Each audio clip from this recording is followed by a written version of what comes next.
This video tutorial will help you as you work on your research paper assignment. At this point, you should have worked on your 5 modules from your library research.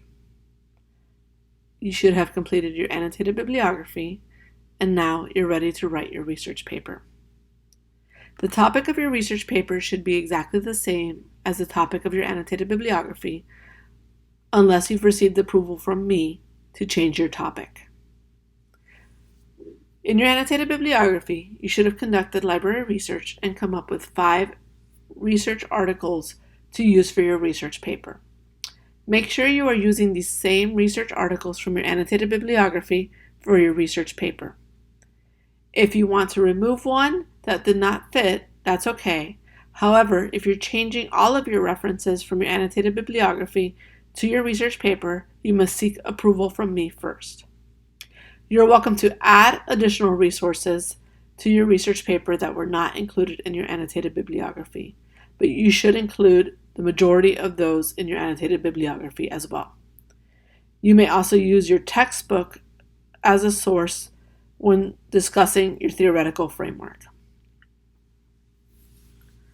For your research paper, you will be introducing your topic, discussing your theoretical frame, introducing 2 main ideas or conclusions, providing the evidence for each of those ideas or conclusions using research, and you're going to conclude with implications for both the research community and for your professional community. The format must conform to APA style, should be double-spaced, using 12-point Times New Roman font with 1-inch margins, and must be at a minimum of 4 full pages of narrative text. This is in addition to a cover page and a reference page. So at minimum, you should be submitting 6 pages, 4 of which have full text on them.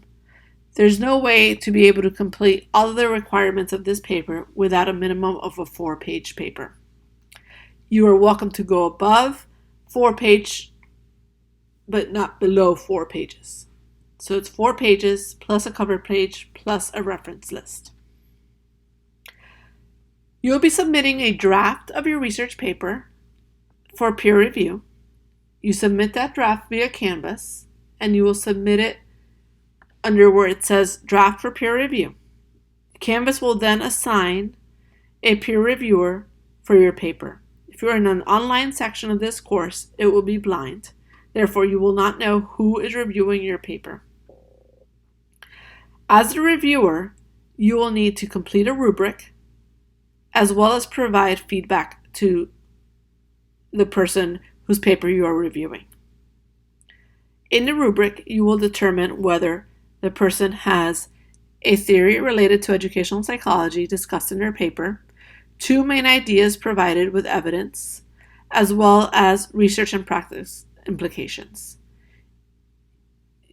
In addition to the rubric, again, you will need to make sure you're also providing some narrative feedback for the peer. And feedback such as, "This was a great paper," is nice, but is not constructive. Make sure you're providing constructive feedback to help your peer have a better paper. Once you've received your feedback, you will then edit your paper and submit the final draft to me. If you want me to review your final draft prior to submission, make sure you have that draft to me a week prior to the due date. Your research paper will include, as I said before, an introduction to your topic and a discussion of why that topic is important. You will then include a discussion of one theory or concept from this course. It must be from this course. You will not receive credit if your theory is not discussed within educational psychology, and you can use your textbook or any other resources from the module as evidence for your theory. You will need to discuss 2 well thought out main ideas or conclusions using the literature, using evidence from the literature. This is a literature review, so you're going to be reviewing the literature to provide your main ideas or conclusions, including in-text citations. You must provide evidence and cite this evidence to support your main ideas. And then you're going to be ending with implications. So you need implications for research and implications for practice. What are the gaps in the research? Where should the research go next? Those are your research implications. And how can you use this within your profession? And those are your practical implications. You need to include both. The research paper is 12 points total, and the criteria from the rubric for grading your paper are as follows. You'll be given 2 points for having submitted a draft on time for peer review and for having participated in peer review by both completing the rubric and providing thoughtful feedback to classmates. If you do not do any of these, you will not be given credit for your final paper. You must submit a draft and you must provide feedback to your peer in order to have your final paper graded.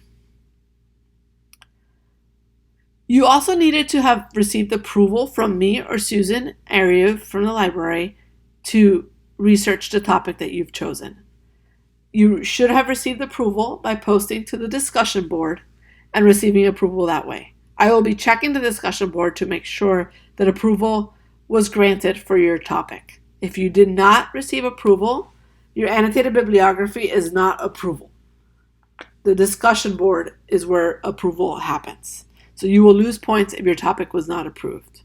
You must also provide an introduction on the relevance and importance of the topic within your paper. You will receive credit for providing a theory that's prevalent in EdPsych and describing how this theory is related to your main ideas. Again, the theory must be an EdPsych theory. Then you will be given credit for 2 well thought out main ideas or conclusions that are presented in your paper, making sure that evidence from proper sources is provided and cited to support your main ideas. Then you will be provided with points for your concrete implications, both researcher implications and practitioner implications. Finally, your format must conform to APA style, be double-spaced, 12-point times, and be a minimum of 4 full pages in text. You must have in-text citations and references all in APA style. And that's how the 12 points are graded within this paper. In your research to practice resources module, you have some example research papers. These are not exemplar papers, they're just examples. For example, one does not have a cover page, so that's not a really good exemplar paper because you need a cover page. The other one has too many direct quotes, and that's the one I'm going to show you now. But I just wanted to provide you some examples of previous papers so that you can see the format and how to structure your paper. So for your cover page, you want to make sure you have a running head, page numbers, a title. It could be the title of your topic or your research question, your name, and the course number.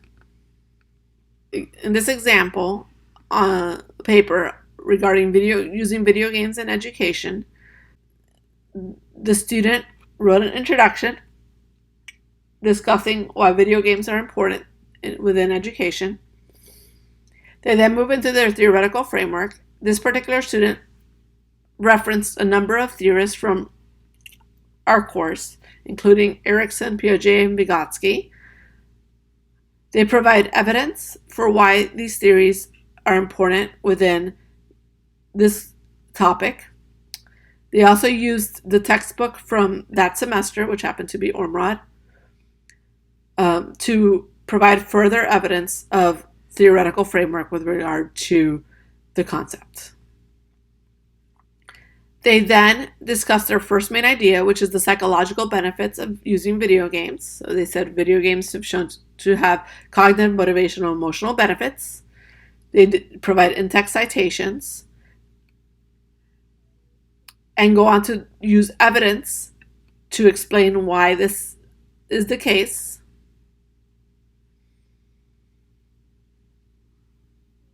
They then move on to their second topic, which is second language acquisition through the use of video games. When they provide a direct quote, they have a page number to go along with it.